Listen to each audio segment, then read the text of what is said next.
All right, Krystal, what's on your radar? Well, the Biden administration, they've reached a big fork in the road on health care. Battle lines are being drawn between Bernie Sanders and Nancy Pelosi. So here's what you need to know. Now that the infrastructure package has been put together, the Biden administration is looking towards their next domestic spending package, which is set to focus on priorities like education and health care. So as part of that package, they're planning to negotiate with drug companies to lower Medicare prescription drug prices, and they're going to use those savings to do something in the realm of healthcare. Question, though, is what that something actually is. And that is, in fact, the question that's pitting Pelosi and House leadership against one Bernard Sanders. Here's the reporting from the great Jeff Stein over at the Washington Post. According to him, Pelosi Stein is pushing the White House to make permanent a temporary expansion of Affordable Care Act subsidies that were included in the $1.9 trillion stimulus legislation last month. That's according to a senior Democratic aide who spoke on the condition of anonymity. Sanders, meanwhile, said in an interview that he is arguing for lowering the age of Medicare eligibility to 55 or 60 and expanding the program for seniors so that it covers dental, vision, and health care. So, to recap, Pelosi and the establishment Dems, they want to double down on Obamacare, while Bernie wants to expand the existing popular system of single-payer health care, that would be Medicare.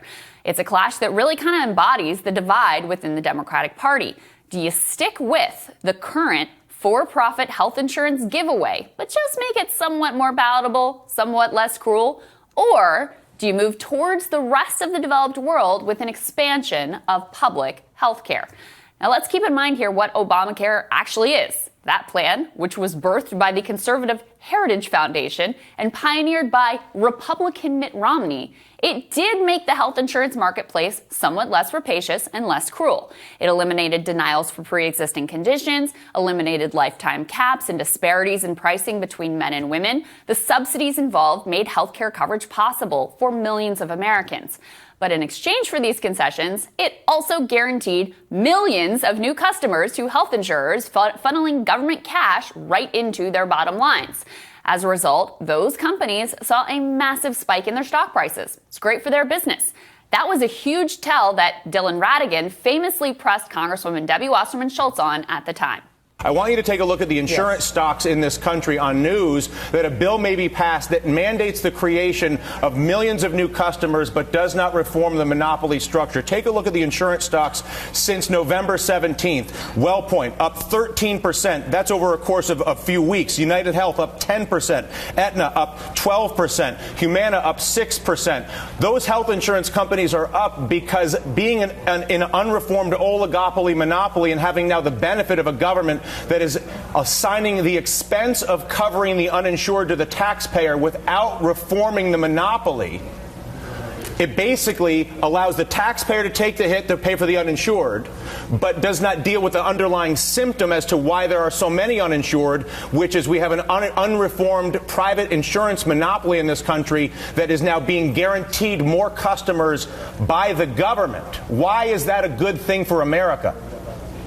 Dylan, when this bill passes and becomes law, life in America for insurance companies is going to be very different than it is today. Apparently so. Apparently it's worth again another 10% in their. I mean, I think the best. Dylan. What do you mean? Come on. What do you mean? Come on, Dylan. Are you telling me Wall Street's so stupid that they bid up the insurance stocks 10 to 15% because they're morons? Side note: Dylan Ratigan is an absolute legend. So, was Obamacare an improvement for consumers over the previous hellscape? Yes, it was. Was it also a giant insurance company giveaway and gravy train that they would love to cement forever? Yes, it is. This program does nothing to change the grotesque core of the immoral U.S. healthcare system. Profits, they're still king. Capitalists at every level in that system still make money off of chronic illness, and so guess what? Massive amounts of chronic illness are exactly what we see. After all, no one's getting rich and buying third houses off of people who are physically and mentally healthy. Pelosi is, of course, protective of her legacy. She shepherded Obamacare through the House, and she's also completely comfortable with this corporate-centric status quo. Bernie, of course, has a different vision. As I covered previously, lowering the Medicare eligibility age just to 60 would cover an additional 23 Americans. If you dropped it down to 55, you'd be pushing 50 million Americans who would be impacted. Now, expanding the benefits of Medicare to include dental, vision, and hearing, that would be a game changer for so many seniors, half of whom lack dental coverage. Social Security Works' Alex Lawson made the political case to Jeff Stein as well. He argued that expanding benefits to seniors, it's an electoral no-brainer because of the clear and tangible benefits. Quote, people would get hearing aids, get their teeth checked before the next election. That will show them Biden is on their side. Democrats have to deliver for seniors if they're going to win. As for Biden, he campaigned on the middle ground of a government-run public option that would compete with private options. Now, that plan doesn't seem to have entered in the discussions at all. Don't know what happened there. In addition, in his unity task force with the Sanders folks, you'll recall, Biden did embrace lowering the Medicare age and also embraced covering dental, hearing, and vision.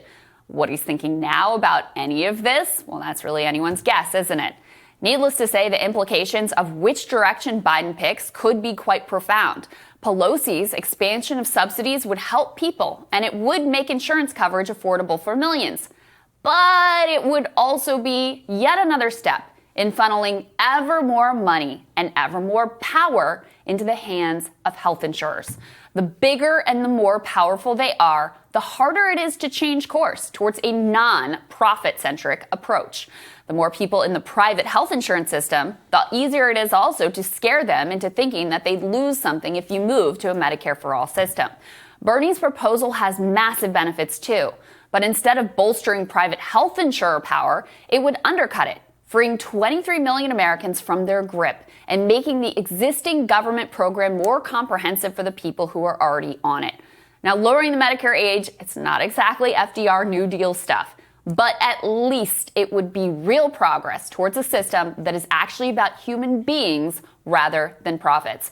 And Sagar, I was thinking too about the way that our whole health insurance scheme that we have today, it's kind of an accident of history and unintended consequences. The provisions that were put in place after World War II that tied it to your employment and made it employer-based. This had massive implications and ramifications that I don't think people had any idea at the time. So something like this choice, which may seem small, which direction do you go in? Do you double down on Obamacare, or do you start lowering the Medicare age to get more people out of the profit-driven healthcare system? That sort of choice at this fork in the road can actually have huge ramifications for the future of health insurance. Obamacare, it's funny because a law probably never more reviled that people didn't know anything about. It's like when you really think about what it was. And if you see how it exacerbated the system, it just goes to show you how when you try to deal within the public-private realm, setting caps, the state lines, making promises again about, if you can like your doctor, keep your doctor, etc., it really just comes to backfire you on almost every single time. And my theory on healthcare politics is if you're going to touch it, you either have to go all the way or you're going to have to do what the Biden people are doing, And it's so complicated, like subsidizing Cobra. It's like, do you know how expensive Cobra is? I was looking at That is the biggest health insurer giveaway of all time. I was looking recently at average Cobra premium cost per person. It's like $500-600 a month,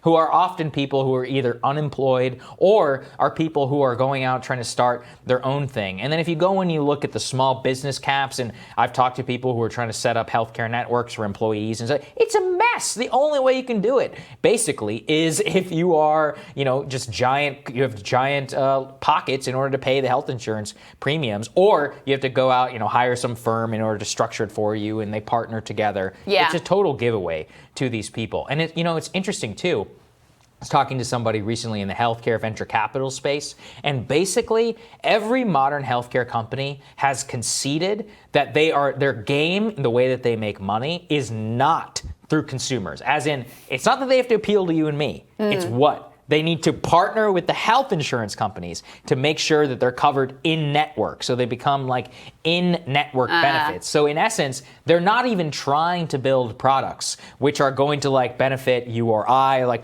oh, this is something I might want to use. To the health blood insurers. panel, that type of thing, right? Yeah, they have to play to Aetna or whatever, because the only way to make money in this game is to make sure that you are subsidized by the healthcare insurance company. So think about, again, what does that mean for like products? No, the entire system is not geared towards creating anything that I may want to use that may even make my, something cheaper for me. Yeah. It's how do I get subsidized by the health insurance company? It's really simple. Yeah. It's not about health. It's about money. Right. I mean, it's really like that is the core of the problem. And whether you're looking at health insurers, pharmaceutical companies, hospitals, like everybody who's involved in this has the entire wrong incentives if your goal is for people to actually be healthy and well, both mentally and physically.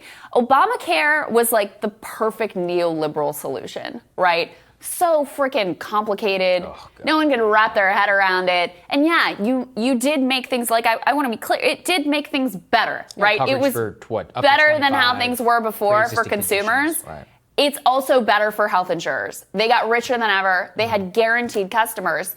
And so now you're at this pivot point where, okay, you want to talk about FDR, you want to hang the portrait in his office. Do you want to have this insanely complicated technocratic solution involving escalating subsidies that no one's even really going to understand? So even if you only care about the politics of it, it's going to be incredibly diffuse because it's so confusing. Or do you want to have something that's super tangible, that hits, that people get, that they see in their lives? Oh my God, I can go to the dentist. Oh my God, I can afford to get hearing aids. Like that piece alone, I don't know if people can fully wrap their head around what a change in quality of life that is for seniors.